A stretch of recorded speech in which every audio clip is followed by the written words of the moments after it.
Nobody has more respect for women than I do. Nobody. Hillary Clinton wants to abolish it, believe me. She wants to abolish our Second Amendment. I think they didn't deny it. I don't think anybody denied it. Other presidents did not call. They'd write letters, and some presidents didn't do anything. Many people have come out and said I'm right. You really do have to ask yourself, where does it stop? Hello, and welcome to another one of these episodes where we are looking at old fallacies, but new examples that have come to our attention since we originally talked about these fallacies. And depressed us somewhat. Yeah. And so, that means that we gives us another opportunity to talk about them, but these are ones that we're just never going to get to in our normal course of going back and events. Looking at old Not fallacies. before the year 3000, as Busted would have it. Yes. Exactly. Yeah. Yes. Where apparently everyone lives underwater. Yeah. Yeah. And and there is a weird thing going on. Okay, so everyone lives underwater, right? And your my great granddaughter, is doing pretty fine. Except that's not enough generations. She'd Not be nearly enough. No. 200 years old. Everyone between now and then would have had to have been 200 before they had kids. Yes, yes, exactly. And he still thinks they're looking fine. Yeah. So there must be something about living underwater that keeps your skin very moisturized. Maybe everyone up to that. Everyone's like 240 before they have kids, and your great granddaughter is just 20. Yeah. Or maybe he's got a thing for older women. Oh yeah. Who knows? Oh no, he definitely has, because that's what he goes to school for. Right. Yeah, that's fair. Yeah. So. Yes. Anyway. Yeah. Speaking of which, So, our next example, because we ended last time with the appeal to nature, which was episode 82. This first one is episode 86, which is appeal to fiction, which is when someone tries to use fiction as an example to back up a claim they're making about the real world. Yeah. And our example is Alex Jones, and this is something he does quite a lot, basically, because his version of the real world is largely fiction. So, and often, he will say that books or films or whatever are what he calls predictive programming, which is that they are telling you what they're doing. The Illuminati or the globalists or whatever, they're telling you what they're doing by putting it in films, so that when it happens, you discover in real life what's going on, then you think, oh well, yeah, that's fine, because you're used to it because you've seen it in films or something like that. So nonsense. Did you come across that with reading the QAnon thing? Yeah. Where they're very into it. Predictive programming. Yeah. So this isn't an example of that as such. He is talking in this case about a real situation. In this case, Deepwater Horizon, the BP oil disaster. Yeah. But he thinks he's talking about the real world, but he's not quite. The information isn't accurate to the real world. This is a clip from a Knowledge Fight episode where they discuss this. So you will hear Jordan at one point interject. And after we've played it, we'll talk about it a bit, and then we will use Dan's explanation on the Knowledge Fight episode to point out what is actually going on here. Yeah. Just like Deepwater Horizon, it came out in the court, transcripts of the phone calls, the emails. BP was worth like $45 million there, and they said, well, we're drilling all these deep wells in the Gulf of Mexico. Our executives say in the next month, if we just stop having 20 ships a day with concrete show up to dump those in the holes after they drill, we'll save hundreds of millions a day, and we'll be a $48 million company. And they told the engineers in Houston to do it, and they called the engineers on the drilling rigs and said do it. And all the engineers said, this is mathematics. The seawater under the pressure is not going to hold those drilling holes down, and the gas and oil is going to come out at pressure. We're not sure at what level, but it's there. We're drilling in rich areas, 30, 40,000 foot deep wells. It's going to explode. And the email's like, we a $44 billion company. Can an email talk like We're that? about to be a $48 billion company. And it blew up. The first one they did it on. They were planning to just say, our executives say we don't put mud's what they call it, concrete, on top the hole after above the drill. As the drill goes down, they pump the mud in, show that there's enough pressure that it doesn't explode. And they said it will explode. And when they first turned it on, it didn't explode for a few hours. They went, and I do the coon-ass accent because the head executive in Houston was a coon-ass, and it shows him testifying in court. He's like, I was told to do it. We're going to make $4 billion not doing it. We did that for ourselves. Our executives have decided that mud is no longer needed. Yes, sir, I'm going to get that done for you right now. So he's describing a situation there as if it was what was going on in BP around this situation, and basically saying that it was the corporate greed that led to the situation being worse and them not doing what needed to be done, and they did it kind of to save money, and that he knows this because of the testimony that was given in court by one of the executives. Mm-hmm. And that's not fully accurate. Yeah. It just gives him an excuse to be casually racist. Oh, absolutely. Yeah. Yeah. And so here is the explanation from Dan about what's really going on here. Alex isn't reporting based on anything that came out in court transcripts or any of that shit. He's just relaying what he saw in the 2016 Mark Wahlberg movie Deepwater Horizon. That accent that he's doing is a very over-the-top impression of John Malkovich's character, who's a bit Cajun. Don't tell me that that's just an impression from a Mark Wahlberg movie. Well, to be fair, it's the John Malkovich character in a Mark Wahlberg movie. Sure. The dead giveaway is Alex is just repeating the plot of the movie here. You can tell that because he says it shows him testifying in court, which is referring to the movie. Because the movie did show John Malkovich's character testifying in court. You know, that's unfortunately in the real world, Donald Vidrine, who's the character that Malkovich plays, didn't testify. So that only exists in the movie, which is what Alex is talking about. Oh, my God. Alex can literally only be talking about this action movie he saw. He can only be talking about the action movie. Because this thing didn't happen in the real world. It did not happen in the real world. Yeah. But it did happen in the movie. This is the quality of information you can rely on Alex for. Well, it's a bit like Trump and his border stuff. His Sicario that he's Yeah. So absolutely. This is as very well explained there.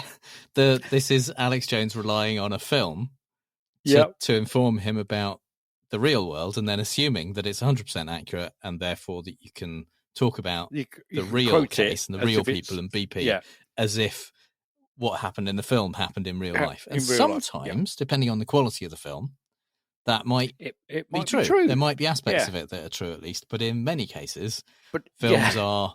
But if that was the case, changed. then it would be a documentary. Sure. Yeah, it wouldn't have Mark Wahlberg. And even in then, documentaries tend to be made by people with a certain agenda or a point of view, at least. Right. Yeah. Not always. Yeah.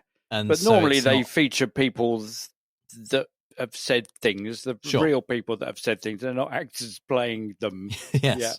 Yeah. John Malkovich being a self-confessed terrible actor again. Yeah. Sure. He's basically Meryl Streep, isn't he? The amount of accents he can do. Yeah. He's fine. He's good. I like him. Yeah.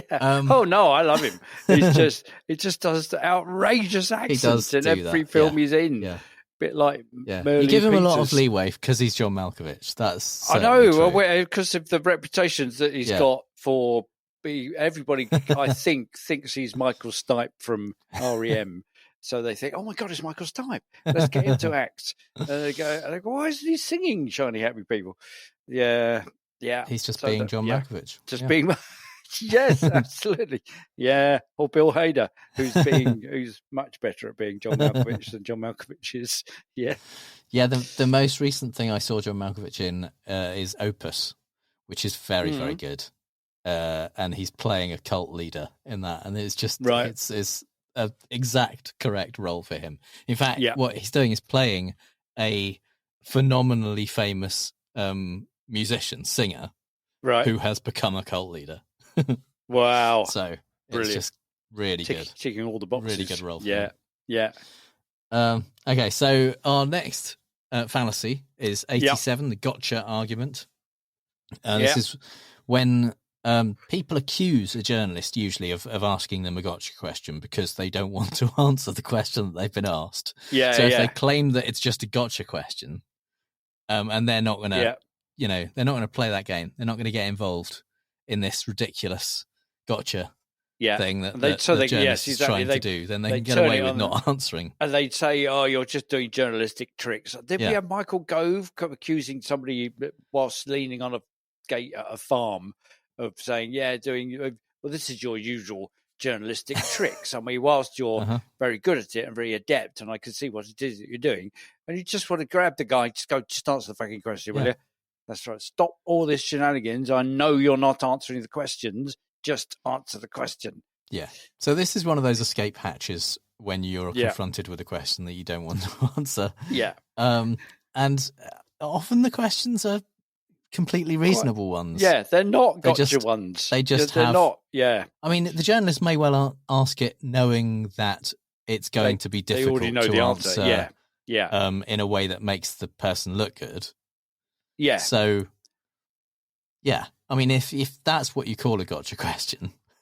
Yeah. I mean, if it's they're laying a trap because they already know the answer and they know you're going to give the wrong answer and then they're going to correct your answer. It's a bit like when the farm protests were going on, when the inheritance tax break was being, the loophole was being closed by the Labour Chancellor, because if you were a farm owner, you could the people that, who are they? Your successors? Who are they? Your heirs. Thank you. That are going to inherit wouldn't have to pay inheritance tax on that. She then changed that to half of what it is, so to 10%, half of what it is for everybody else that doesn't own a farm. Jeremy Clarkson, who's famously monetized owning a farm on Amazon Prime. He attended the protests, and I think somebody at the BBC asked him the question. Said, "So when you bought the farm, which you bought as a tax break in 2009," and he went, the typical BBC, and then she just closed the trap and said, that's a direct quote. That's what you did. And then they even on the report played in the quote. Of him saying, I bought it because it's a tax break. Oh, you're interested in farming? No, I bought it because it's a tax break. And here you are protesting against pretending to not be that. Yeah, so he's become more interested in farming over the course of 2 best-selling books and a multi-series 5-season. Yeah. Oh yeah. Yeah. But it now interests him immensely as to the amount that Amazon is prepared to pay him. Yes. Yeah. Whilst he's on the farm, not going off around the world, he did have to take a break from filming to go to Africa to film driving in a car through somebody else's agricultural backyard. And plough up great tracts of land in a way that he can't do on the farm, with hilarious consequences. Anyway, this particular example is Mike Johnson being asked, I think, a completely reasonable question. I do want to ask you a question that Senator Vance did not answer at this week's debate. Can you say unequivocally that Joe Biden won the 2020 election and Donald Trump lost? See, this is the game that is always played by mainstream media with leading Republicans. It's a gotcha game. You want us to litigate things that happened 4 years ago when we're talking about the future. We're not going to talk about what happened in 2020. We're going to talk about 2024 and how we're going to solve the problems for the American people. I think this game that's played all the time, I'm not going to engage in it. We're not talking about that. Joe Biden has been the president for almost 4 years. Everybody needs to get over this and move forward. That's what we need to talk about. What happens on November 5 and the days after that? I think that's really important, and that's what the American people demand for us to talk about. So, like Senator Vance, you cannot say unequivocally that Joe Biden won the 2020 election and Donald Trump lost? George, I'm the Speaker of the House. I work with the President of the United States all the time. Joe Biden has been the president for 4 years. There's not a question about this, okay? It's already been done and decided, and this is a gotcha game that's played, and I'm not playing it. I want to talk about the future. Let's talk about policies. Ask me anything you want on any challenging issue. Let's put that out there for the American people. That's what they need to hear. Well, it's President Trump who every single day, former President Trump, at just about every rally is saying that the election was rigged, that he won, and that Joe Biden lost. I'm just saying if you accept that or not. George, I'm not going to play the game. Ask me any question on any issue that's facing the country. So, by doing that, yeah, he is absolutely playing the game. That's the answer. Got. Yeah, that's the ideal answer for a journalist to get from him. Yeah, because it's incredible. It's not relitigating the past to say yes to that question. Yes, Joe Biden won. Donald Trump lost the election. Yeah. That's not relitigating the past. That's accepting reality.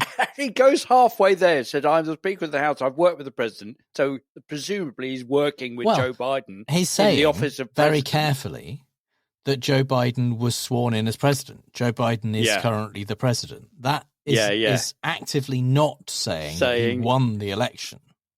But he's been certified as president. You know, he is doing the job of president. But if he were to say Joe Biden won and Trump lost, then he loses a certain amount of sway with Donald Trump because of his absurdly small ego, absurdly huge ego, absurdly small balls, the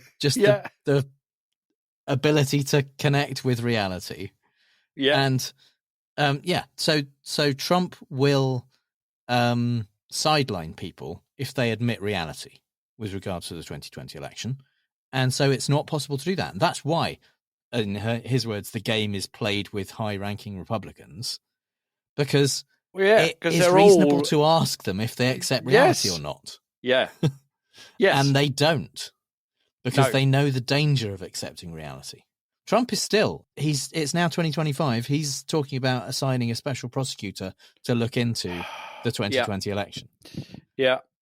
He's constantly, and has been for the last 5 years, relitigating the 2020 election. Yeah. And so, and when people like Vance or Mike Johnson are asked about it, and they say that this isn't something we're going to get into, I'm not going to say yes to this. That's all they're saying.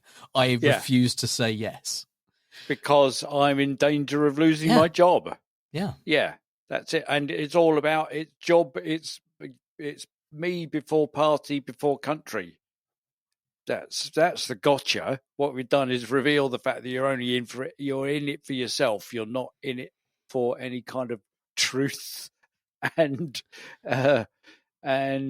you know, the American way and the Constitution and freedom and all that stuff. No. I'm going to hedge my language very, very carefully so that I don't rile the man baby who will fire me as soon as look at me. Because, so I think it's not completely unfair in a way to call this a gotcha question. Right.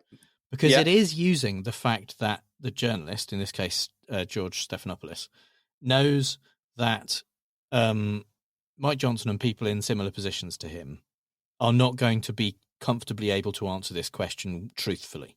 Right. And that's why he's asking the question. Yeah. There's no reason to ask this question of high-ranking Republicans. There shouldn't be a reason to ask this question.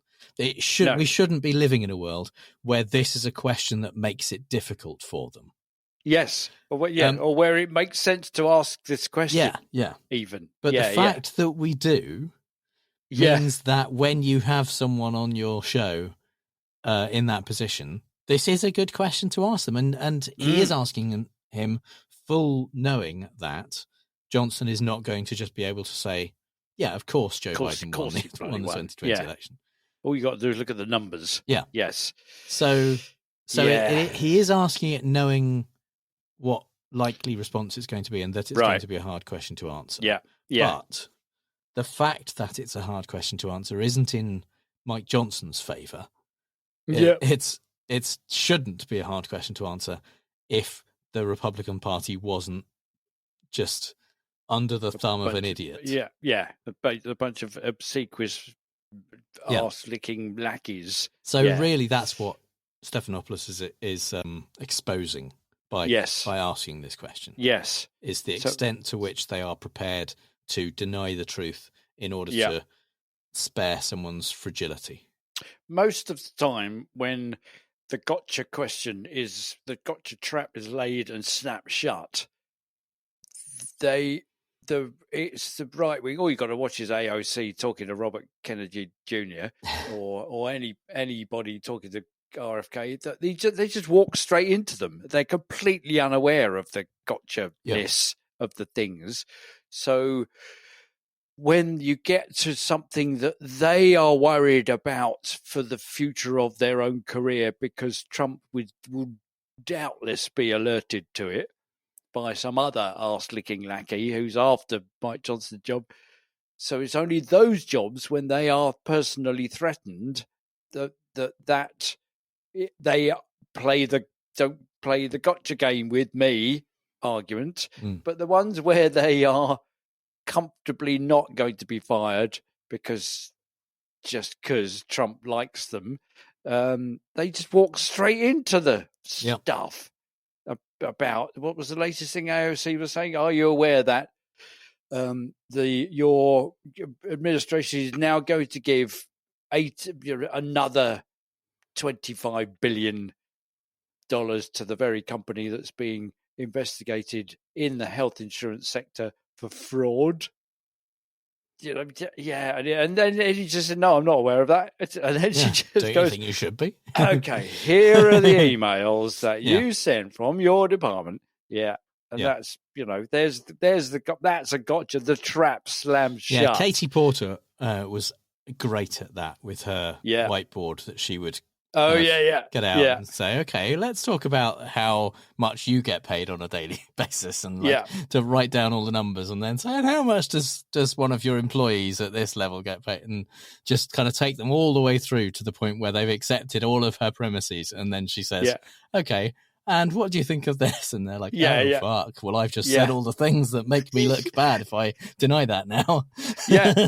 I can't do it. Yes, that's right. It's the kind of, the last tooth of the ratchet holding the jaws away has released. And you just go, So that's, I love those. Yeah. They're great. And it isn't just leveled at right. It's, in Mike Johnson's experience, only leveled at right-wing Republicans, or just Republicans, same thing.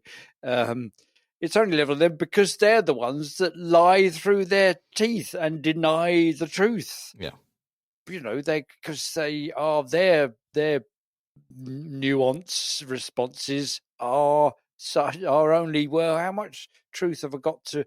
Can I get away with denying without losing my job? That's where the nuance lies. Whereas on the left, they kind of just go, it's a little less black and white than that, and here's why. Yeah. And you get lots of nuance, and they don't deny reality such that, well, apart from Bill Clinton, maybe,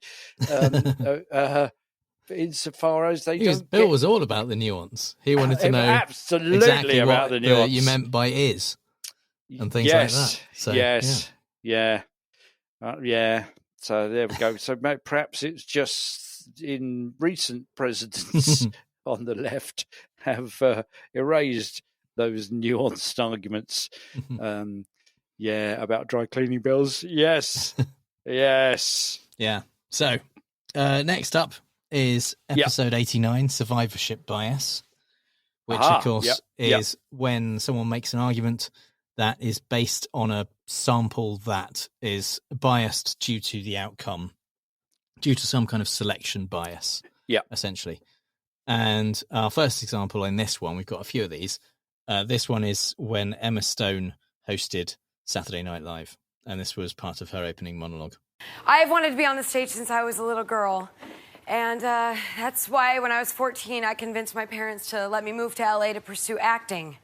A few years later, I was doing movies, and a few years after that, I'm here hosting Saturday Night Live, and it is truly a dream come true. So I just want to say to all the 14-year-old girls out there, drop out of school and move to LA because it always works out. Excellent. That's kind of a version of the slippery slope thing as well, isn't it? Where you end up eating your own hair. Don't forget to subscribe to Netflix or whatever it was. Yeah.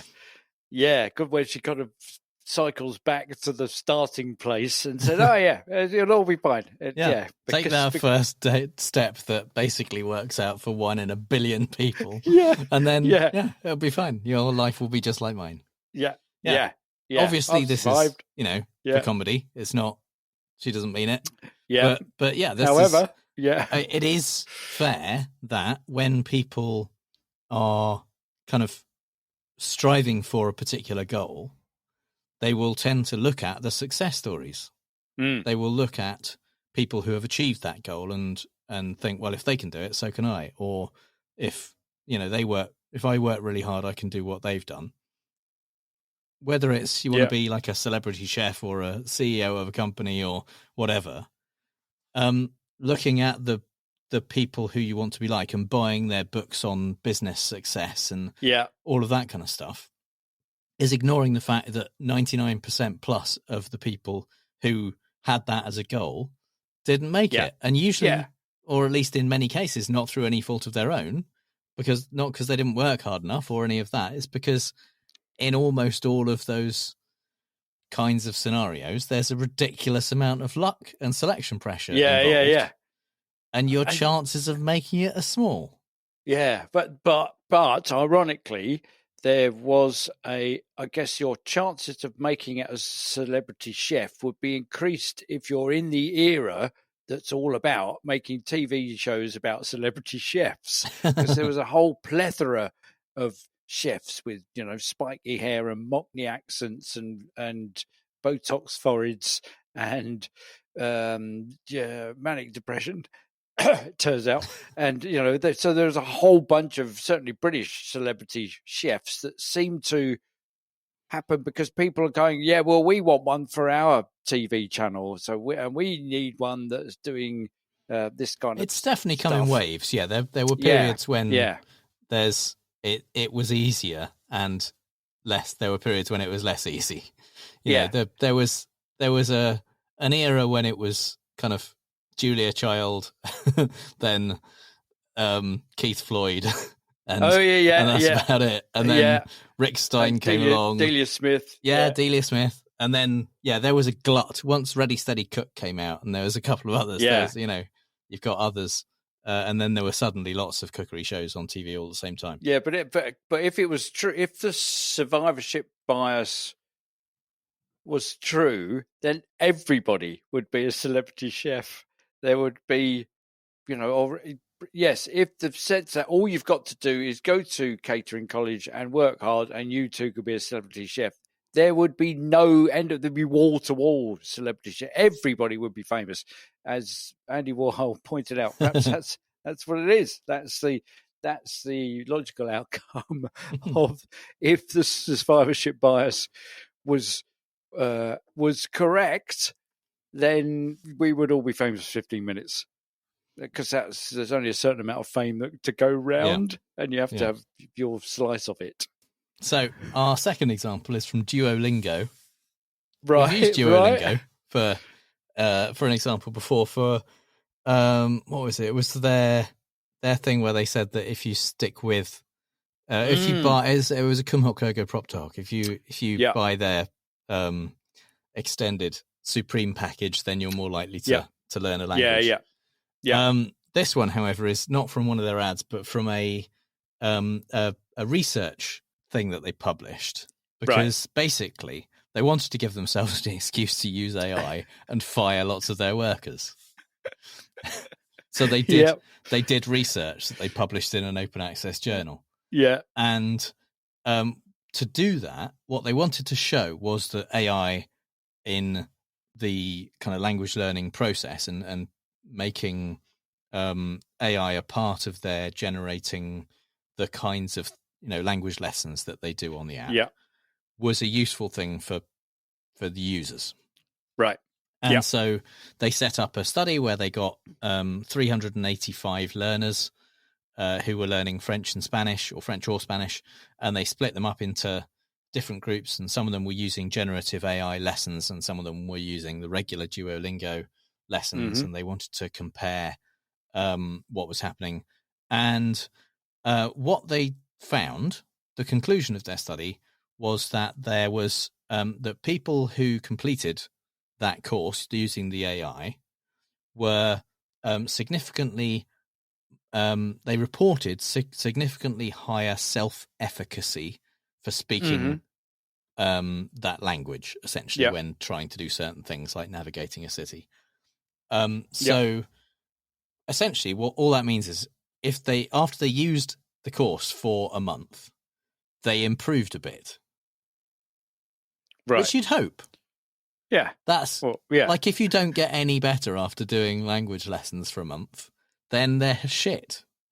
It doesn't mean the AI is better than the other system where people, humans, come up with things that they want people to learn, or come up with sentences to translate or whatever.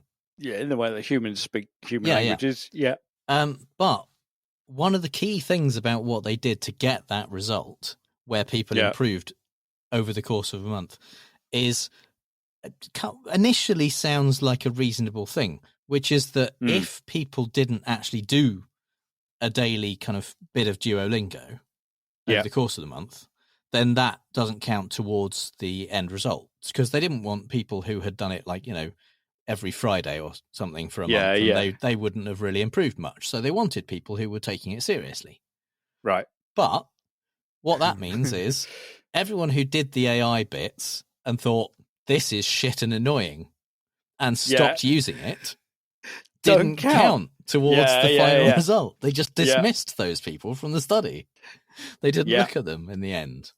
So the only people who they have at the end, who they are then asking, because they didn't put these questions to everyone, they only put the questions at the end to the people who had completed the course and kind of done it regularly every day, was, do you feel like you've improved? And those were the people who had every day engaged with the AI generated courses and gone, I did it every day. I feel like I'm probably a bit better. Yeah. Whereas the ones who either didn't do it or got pissed off because they weren't improving, or they were going, done it for 2 this weeks is much worse than when the human ones are. Yeah. This is just getting in the way. It doesn't feel human enough. Yeah, also, it's not going to do it. I mean, this is a separate issue, but self-reporting how good you reckon you are at a language is really weird as a way to do it. Because if, for example, the generative AI of the Duolingo, I'm not saying this happens for legal reasons, but if the generative AI of the Duolingo courses hallucinates foreign words that don't really exist and inserts them into your lessons, and tells you that there's a particular Spanish word that means a thing that they're getting you to translate, you're not going to know that you're not better at doing Spanish. You're not going to know you've been taught a nonsense word. So at the end of the month, when it says how good do you reckon you are now, you're going to be like, I learned several new words I didn't even know existed. Great at using those. Yeah. You go and try and talk to a Spanish person and they're going to say, what the fuck are you talking about in Spanish? So I don't feel like it's I think they're using the wrong tool to do that. Yes. To actually test whether you've got better. Because believe it or not, there are accepted methods of testing whether people are good at learning a language or not, or have succeeded in learning a language or not. And one of those is tests. There are standard tests to see how good you are at a foreign language. Yeah. And you take a test early on, and then you could do a test later on. Yeah. See if you've got better. Just compare the scores. And they could make that test very specific to the area of the language that you've been learning. Mm-hmm. If you spent that month learning, stuff that's in grocery stores and stuff that is going, day to day, going out and buying pastries and water and whatever, and then at the end of the month you do a test specifically on that subject, you would definitely know whether that person had got better. But saying, "Do you reckon you're better than you were a month ago?" I don't think that's a good way of doing it. No, because your answer would be, "Well, we'll soon see about that," wouldn't you? That would be the. And I guess the thing with Duolingo, again, for legal reasons, we can't assert this as fact, but I guess they basically want to avoid it feeling like you're being tested because of previous experience of learning languages turned people off. So they're advertising it. Even if you failed at doing Spanish or French at school, you will love doing Duolingo. I think though there is a lot of kind of testing built into Duolingo. You know, you're constantly every day being asked questions and then losing a heart if you get it wrong. So it's a system with built-in testing. Yeah. And so you would think you shouldn't really need the self-efficacy question. Yes. Yeah. Because it should be able to tell you whether you're doing better or not. Yeah. But I think, and you would think in the purposes of the report to validate their sacking of their staff in order to, as a result of AI, they would just be able to objectively say, yes, and under the AI enhanced version, here was the improvement over a month in given absolutely. You would think basic testing that would be a way they could do the it. System. The one reason I think that might not be a valid way of doing it, perhaps, again, for legal reasons, I don't know if this is true or not. I think it's possible that the system of Duolingo testing you and giving you hearts and taking away hearts, etc., could be optimized not to actually see if you're good at the language, but to encourage you to keep using it and potentially upgrade. So I think that the feedback you get when you are learning a language on Duolingo and the types of questions that you get that you either get right or wrong and lose hearts or whatever, might be goal oriented to make you feel good about doing it, and want to continue and want to upgrade. So perhaps the test that they did was a measurement of the efficacy of their gamifying of the system, possibly. So it's but saying, if what they're looking for is, have you actually improved? The internal mechanism that Duolingo has of testing and giving hearts and taking away hearts might actually not be the most useful way of testing that. Yeah, because that's not what it's built to do. Perhaps. Yeah, because other language learning apps are available. Yeah, it's a very good system for creating loyalty to the app. You know, it's a dopamine addiction mechanism. Yeah. I mean, that cute bear that just kind of an owl. I mean, there is a bear. To be fair, there's the duo is an owl, but there is a bear. Well, there's a bear character. When he gives you a thumbs up, it makes your day. And he's teaching you the French for roofing tiles. Very useful. Yeah. Can't remember what it is, but I knew at the time that I'd learned it was very useful because I was having a conversation with a roofer. So, there you go. Yeah. Are you a smash burger king? Creating those crispy edges and the intense beefy flavor that puts fast food to shame? Thanks to Omaha Steaks, I never have to worry about whether I have high-quality proteins on hand. And they have so many options: handcrafted steaks, convenient comfort meals, and it's always excellent. Celebrate President's Day with the exceptional handcrafted flavor and convenience of Omaha Steaks. Get 50% off the world's best everyday protein. Go to omahasteaks.com for 50% off site-wide during their President's Day sale. And for an extra $35 off, use promo code YUM at checkout. That's 50% off at omahasteaks.com and an extra $35 off with promo code YUM at checkout. Go to https://omahasteaks.com to get 50% off site-wide during their President's Day sale. And use promo code YUM at checkout for an extra $35 off. Minimum purchase may apply. So, another survivorship bias example is a tweet that was a response to Candace Owen tweets that we've talked about before. We talked about the Candace Owens one in a different context, but she was saying basically that vaccines don't work because they hardly save any lives. Look at all of the numbers of how many people used to actually die from measles and stuff like that. It was loads, and now it's hardly any until this year. Right. But she was using it and lying. And there, as a response to that tweet, a woman called Katie Scarlett said, I had measles, mumps, and chickenpox when I was a kid. None of them were very fun, but I survived. Yeah. Which is about as literal survivorship bias as you can get. And I did reply to that tweet with something like, you hardly ever see tweets from the people who died. Who didn't, yeah. And I think that says something.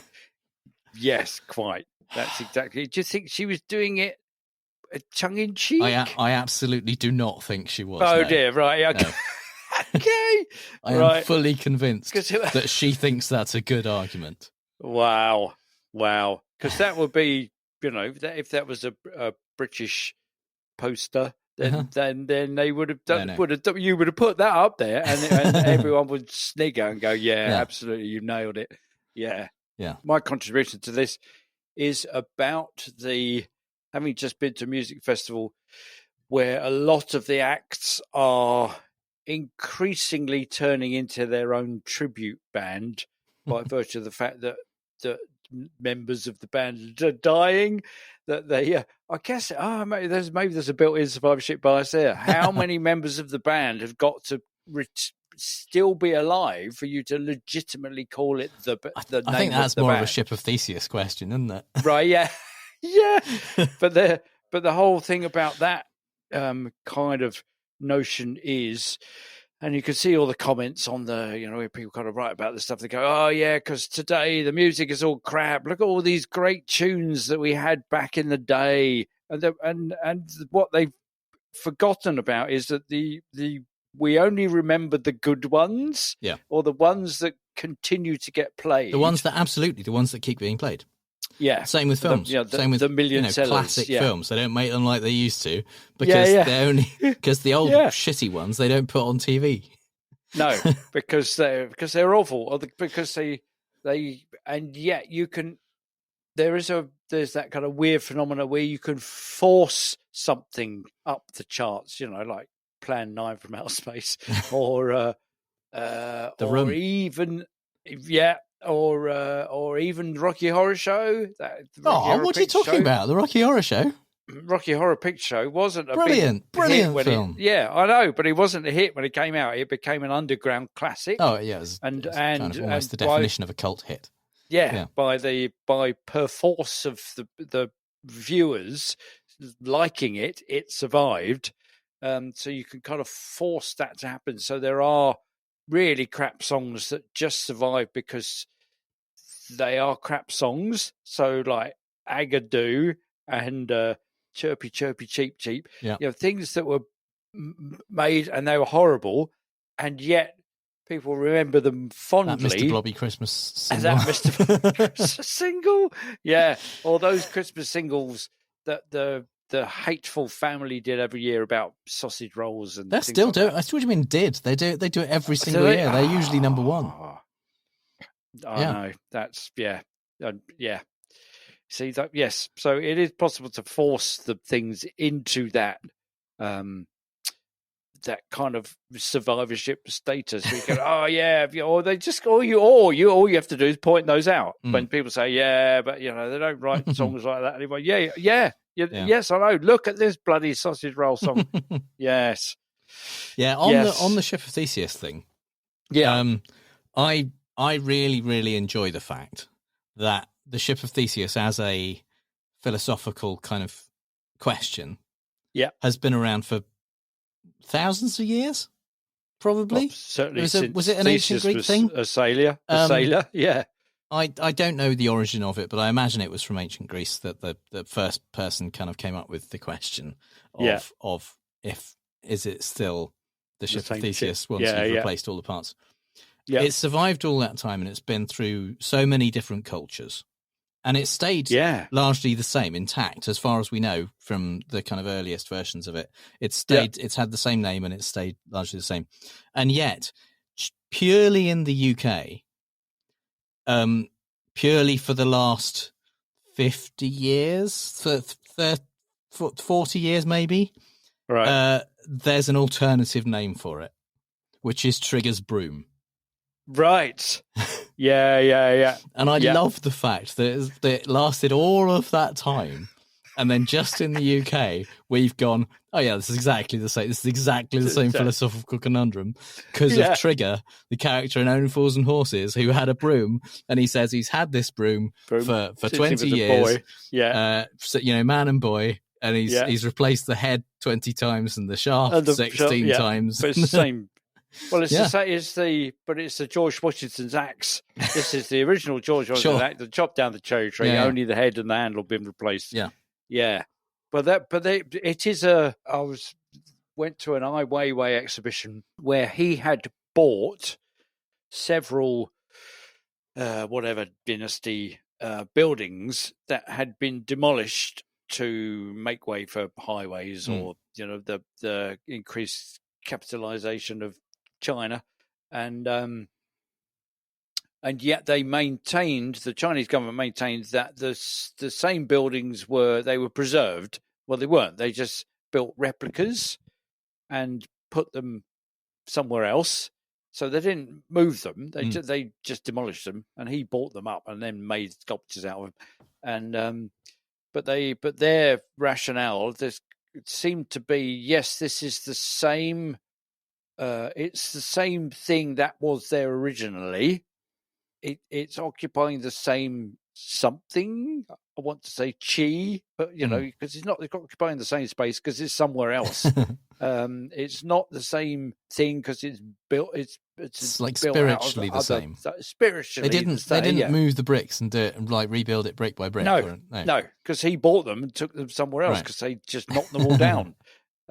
So they would build something else somewhere else that looked the same, was the same design, has the same function, but is elsewhere, sometimes up to hundreds of miles away. Yeah. I suppose that's like the Star Trek transporter conundrum of, does it destroy your particles in one place and actually build a replica of you? Perfect clone. Yes. In another place, or does it actually transport you? Yeah. Oh, well, there was a great sci-fi radio play on that where this woman wanted to go to Australia to her son's wedding. So she bought a transport beam ticket and then stepped out of it, and she was still in London. Meanwhile, her son is posting on social media photos of her in Australia. So she'd made it to Australia, but they didn't destroy this one. Right. So she's walking about going, well, hang on, what's going on? Rings up her son saying, I can't let. Yeah. No, it happened for real. No, I mean, I like a film, a book, a story. No, it's a radio play. Play. Right. Yeah. That's much easier. Yeah. Rings up. Don't need any of the special effects. No, you just need telephone sound effects. Rings up her son, and her son says, well, what are you talking about? She's here. Yeah. You're here already. Who are you? And then they, so she goes back to complain to somewhere in, Bond Street or something. And they say, no, what we're going to have to do, we're going to have to destroy you. Yeah. And so it's. I mean, essentially, this has happened multiple times in the Star Trek universe. There's Will Riker has a transporter clone, Tom Will Riker, and I think it happened in Lower Decks as well.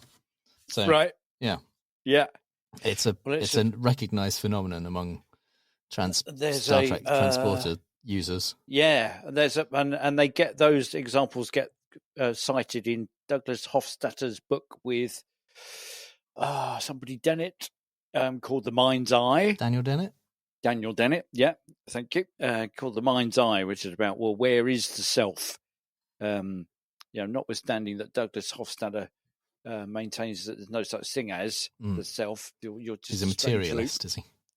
Well, no, he's a strange loopist. He's more of a. In fact, I'm about 3/4 of the way through I Am a Strange Loop, which is the follow-up to Gödel Ishabach, because he didn't think people understood it then. It's like it was an 800-page PhD thing that came out in the 80s. This is an appendix. Avidly in love. Yeah, this is the appendix. This is they didn't get it. This is what I really meant. And the definition I've managed to grasp most out of the entire book so far is he had a stack of envelopes in a box, and he put his hand in the box, and he's sure he could feel a marble in amongst all of the envelopes. But he took all the envelopes out and separated them, and it was just that it was the confluence of where the corner of the folded down flap met the three other folds, and in sufficient quantities. Bulging. So it felt like there was a solid thing in there, and that's his allegory for where the self is. Wow. It's a conglomeration of our experiences, and over time, when you gather enough experiences, that creates a self that you can then talk about, that has a particular reaction to a bunch of experiences. So it's out there. But it's great. But in the book, The Mind's Eye, he does lots of things about transporting, and if you're looking, you've got a pair of goggles on, or you do a kind of the equivalent of a VR Zoom call, and you end up somewhere else. Are you there? If you're interacting with your dog when you're on vacation, you go home and visit your dog via Zoom. Where are you? The dog is convinced that you're there. Where are you? Are you in Manhattan, or are you in the Bahamas? I don't think you can base it on the dog's personal experience. Well, no, exactly, because particularly because he maintains they've got smaller souls, smaller selves. Yeah. Okay. Yeah. I'm not gelling with his point of view on these things. I know it's very difficult to grasp, and you think, what the fuck? Yeah. But the envelope thing, But there you go. Enough. Yes. Yeah. So, that I guess rounds up the survivorship bias in a weird way, but the survival of the self. In a way, it leads us directly onto the next one, which is the reification fallacy, which is the suggestion that an abstract concept like the self, for example, has some kind of intent or agency. Yeah. People usually use it in terms of, life or Mother Nature or the universe or stuff like that. A higher power. Yes. Yeah. But reification, that it's essentially Latin for thingification, making it a thing rather than just a concept. Yeah. And so this is an example from the 2016 reboot of MacGyver, which I've been watching a lot of recently. Right. And one of the things with MacGyver, if you've watched the original 80s series or the reboot, is MacGyver as a character, he's a kind of agent, government agent who uses things to make other things. So he gets into difficulty and uses the things around him. He builds things. He uses science. He uses his knowledge of stuff to get out of difficult situations or to solve problems that other people can't solve. And there's a thing that was a factor really in the 80s series and the modern series, that he always manages to find the things he needs, whatever it is he needs to do. If it's to build a bomb or to scale a cliff or to fix a plane in midair or whatever, the things he needs are somehow always around him. The kind of in-universe explanation is he's just so clever with stuff that whatever is around him, he'll figure out a way to make that work to fix the problem he needs to fix. But it always happens to be exactly the kind of stuff he needs. So this is an episode from kind of a little way into season 4 of the reboot, and so it's become a thing that people are kind of commenting on, and they've lampshaded it a bit in that they need to get up onto the second floor of a building, and he somehow because he never brings anything with him, because he always improvises, he has found a coil of rope somehow. And so another character questions it. How is it you always seem to manage to find a coil of rope? Same reason that I look better in a tux than you do. The universe wants it that way. Yeah. So MacGyver's flippant, and I'm certain not genuine response. That he is not the kind of character that believes the universe wants things a certain way.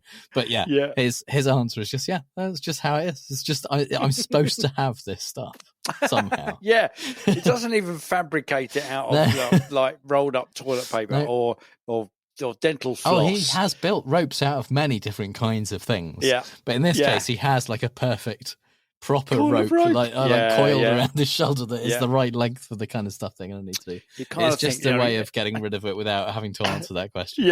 In a universe where Mythbusters exists, they've got to be a bit more tongue-in-cheek about it. Mythbusters has done a MacGyver episode, MacGyver special. He built a plane with duct tape once. Wow. Like other stuff, but also a lot of duct tape. And they recreated that to see if it would work. Wow. And it did. So they did escape from a top story of a 6-story police prison block, block with various toilet roll. Sheet ropes and various different kinds of things. Making ropes out of different kinds human of hair. Yeah. I mean, one of the things I used to do when I was at the BBFC, we dealt with the video and DVD releases of MacGyver, the original series, the 80s series. And part of my job, essentially, was to figure out if some of the things he did would work, if they were potentially dangerous, like if he was making explosives or stuff. It would be to see if they would work, and also to see if they were things that, even if they didn't work, if you tried to do them, you might injure yourself. Because it's a largely kid-friendly program. Yeah.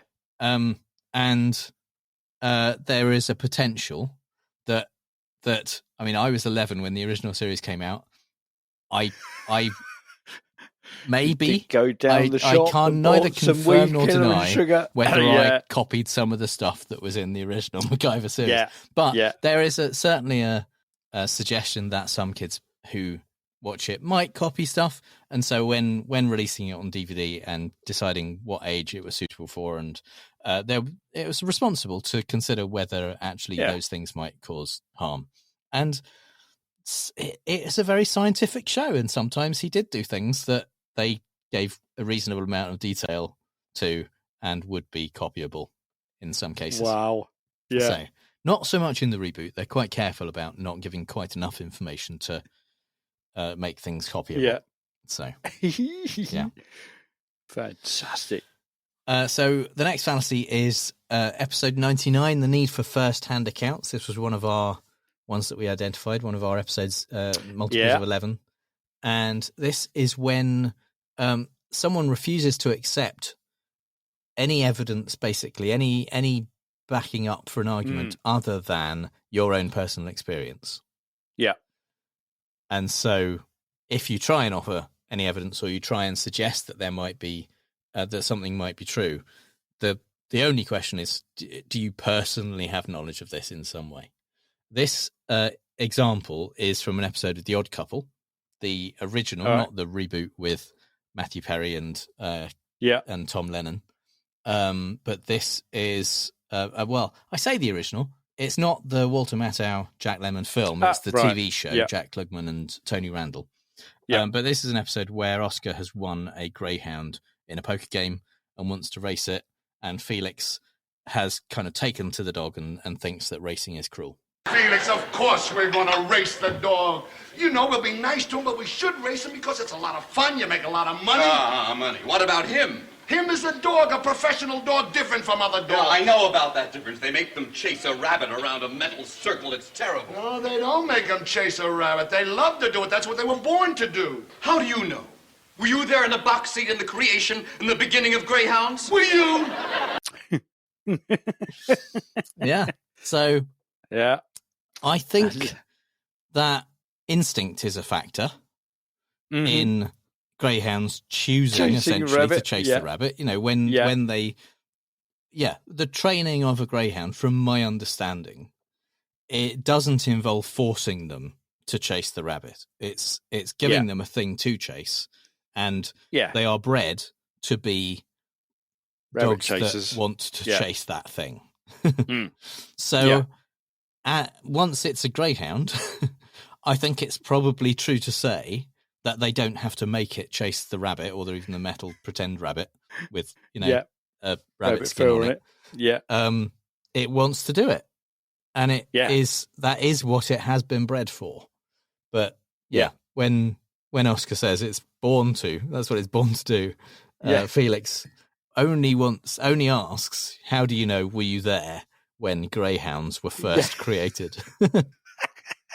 Because any other evidence will not stack up. Unless you were actually there, I'm not going to pay any attention to what you're saying. Yeah. Brilliant. So next we have episode 100, our first video episode, which we did. Well, we didn't. We recorded it live. I mean, I suppose we record all of them live, but we were in the same room for this one. Yeah.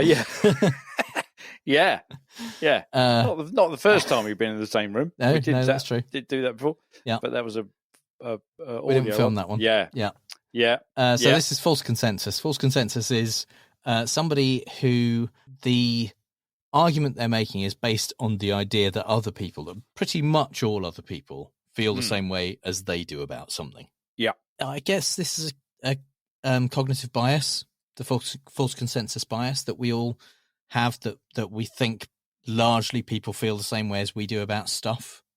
And it's why it's so difficult to understand, like all the people who voted for Trump, for example, because how can they possibly not understand our point of view on stuff? Because it makes so much sense, our point of view. Yeah.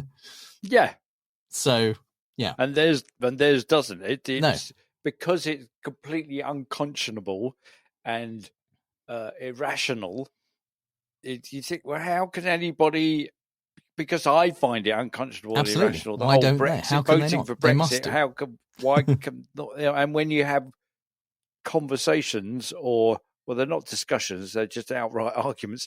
They're clashes of viewpoints because. Certainly when it came to Leave voters and Remain voters, they could not understand each other's points of view. Yeah. And could not understand that somebody else would hold a different point of view. So there was not even that common ground that sometimes people have different opinions. Yeah. It was just, how could you be so stupid? Yeah. On either side. Yeah. Some topics you can see. It's the old kind of reasonable people can disagree point of view. You can see how it's possible to both hold an opposite view or a different view and be an actual normal thinking person. Yeah. And some questions you can't do that. You can't put yourself in the shoes of a person who feels so completely different and ascribe them any kind of decency or humanity. Because it feels like you need to be ignoring reality and ignoring all of the things that make you a person to be able to hold that view. And I feel like that's increased over the last 10 years so much, the situations where you find yourself in that kind of well, I think it's dichotomy. probably I think it's been since it felt like it was Cameron's government. So so it's going to be 10 years or so, a bit more, 15, since they started governing by Twitter or Mumsnet, where what used to be, I think it was with the invention of Twitter, what used to be off to the edges of the, those kind of forums that nobody would go on unless you were a incel basement dweller. That would be where those kind of thoughts would happen, and then it became center stage because of Twitter, and then even it was given more legitimacy because Cameron's government started changing policies. They would put stuff out, see what would happen on Mumsnet and Twitter, and then change the policy accordingly. So they gave credence to the people that would normally not be listened to out on the edges, and that's why Brexit happened. I'm not sure that's not my reading. I can see how you can think that. Right, yeah. I think that, first of all, Twitter 10 years ago was a lovely place. It wasn't run by incels. Right. It was a generally nice town hall place for discussion and people being lovely to each other for the most part. There were pockets of bad stuff, but they weren't the mainstream. And largely my memory of the stuff that Cameron and his government would put out there and then walk back was they were putting out stuff that was a more fringe view, like we should get rid of libraries. Right. And then Mumsnet and Twitter were going, no, obviously we shouldn't. Libraries are great. And then they backed off that. I don't remember any examples, and perhaps you do, because I certainly wasn't paying as much attention to the Cameron government as you were. But I can't think of specific examples of things where they moved more extreme. They put out a perfectly reasonable policy, and then went, oh no, actually, we should go with this completely extremist policy that's being pushed on social media. Are you aware of those kinds of examples? No, but I think you're right. But I think it gave license and legitimacy to people expressing stuff on the socials, on the the term social media got invented around that time. Prior to that, it was just Twitter and the dark web and the forums. Nobody went, because I think that was what was militarized during the Brexit campaign. Yes, I think it was. I think Brexit was the turning point. I think Brexit and the Trump campaign, and that's why I say 10 years, because we're talking about 2015. Yeah. And it was the rise of those kinds of politics becoming a genuine competitor for what had up to that point been largely progressive politics. Even the Conservative government, like I say, they were responding to the mainstream, in my opinion, kicking back against their more fringe policies. And the mainstream was the progressive people saying libraries are good things. That kind of, that's a reasonably progressive point of view. I think we had got to a point where the more fringe views and the more objectionable views had been pushed under the rug a bit as generally accepted as unacceptable things. Society was saying this isn't an okay thing to say out loud, even if you think it. Go away. And it was Brexit and Trump that allowed those things to be said again. And that's what kicked, in my mind at least, the use of those forums then to build up areas. And I mean, you always had it on things like 4chan and Gab and those other more fringe forums, but it became onto the more mainstream things, and people felt, well, this is now an acceptable thing to say, and it's okay for me to be racist and say it in public.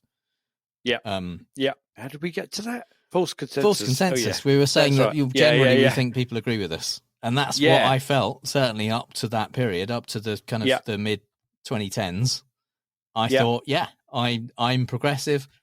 Largely, and society is progressive. Most people agree with me about these things, and then 52% of people didn't agree with me about those things, and then they went, "Oh, it's okay to be racist," and I disagreed with them. Anyway, This example, which I think will be the last one we do on this episode, and then we'll come back for more another time. This one is from Peep Show. And Super Hands is doing drugs in the kitchen. And Mark has a friend round from work and is trying to figure out what is going on. So he asked Jeremy, "What's Hans doing?" He's honking on his crack pipe. Crack? I've got company. Oh, relax. Oh, I'm Mark. I'm in the 80s. I'm dying of heroin in a puddle in the corner in an advert. Drugs are fine, Mark. Everyone agrees now. Yeah. As far as Jeremy's concerned, because he's fine with drugs, and especially fine with super hands, but also does drugs himself. He's like, yeah, it's everyone agrees. It's fine. Yeah. No one has a problem with drugs anymore. Yeah. And mocks Mark for being the one who's like, can't believe there's someone doing crack in the kitchen while I've got a friend around. Like, yeah, you're such a stick in the mud. Oh, you're so 80s. Yeah. Yeah. So, yeah, I think that's where we will leave it for this Righto. particular episode. But we're only up to episode 100, so there's plenty more. There you to go. come.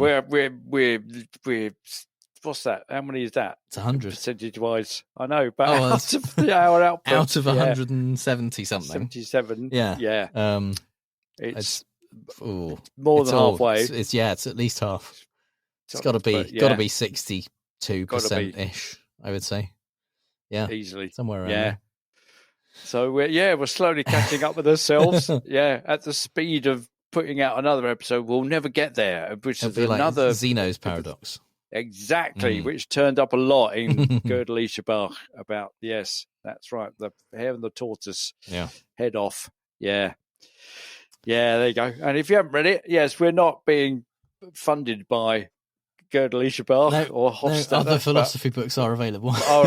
But they're not worth reading, frankly. Just go and read that one.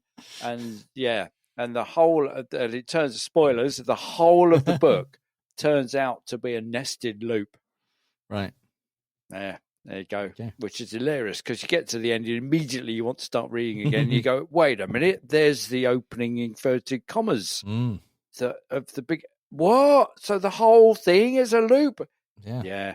Turns out. Yeah. But if you start again, you're going upstairs, upside down. Exactly. Yeah. And and you can see the top of your head or the back of your head if you can see far enough into the universe. Yeah. It's the back of your own head. Right. Yeah. So So thanks for tuning in. Us. Yeah. And we'll see you on the next one of these or whatever we put out in between. Yeah. Thanks for being our patrons. It's very much appreciated. See you next time. Bye. Bye.